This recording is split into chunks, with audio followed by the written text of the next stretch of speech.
Nadreen हालानी में report करे पे इमरान अली लाशारी नाले अख्तर हुसैन मेमण वलद मरहूम हाजी अला ॾिनू मेमण अॻियां बयान रिकॉर्ड कराए रहियो आहियां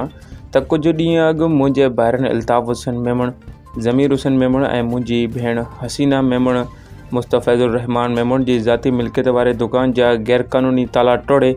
दुकान ते कब्ज़ो करण जी कोशिश कई आहे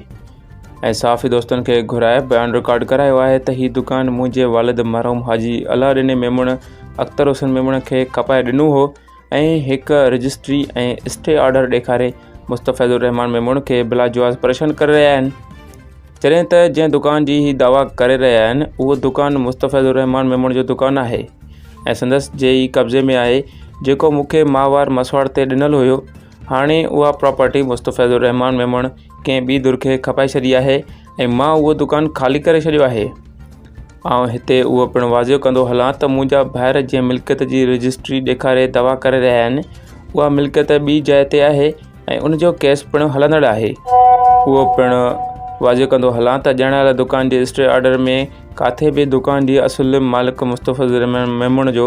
नालो या संदसि मिल्कियत जो को ज़िक्र न आहे। अख्तर हुसैन वलद मरहूम हाजी अला ॾिनो मेमण अॻियां बयान रिकॉर्ड करे रहियो आहियां त कुझु ॾींहं अॻु मुंहिंजे भाइरनि अल्ताफ़ हुसैन मेमण, ज़मीर हुसैन मेमण ऐं मुंहिंजी भेण हसीना मेमण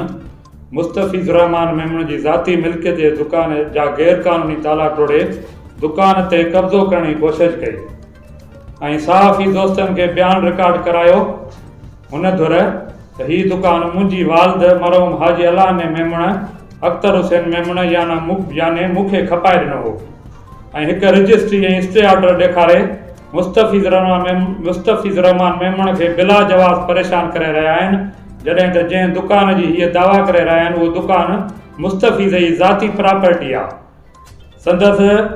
संदसि ही कब्ज़े में आहे, जेको मूंखे मसवाड़ ते मिलियल हुयो। हाणे उहा प्रॉपर्टी मुस्तफ़ीज़ कंहिं ॿी धुर खे खपाए छॾी आहे ऐं मां उहा दुकान ख़ाली करे छॾियो आहे। हिते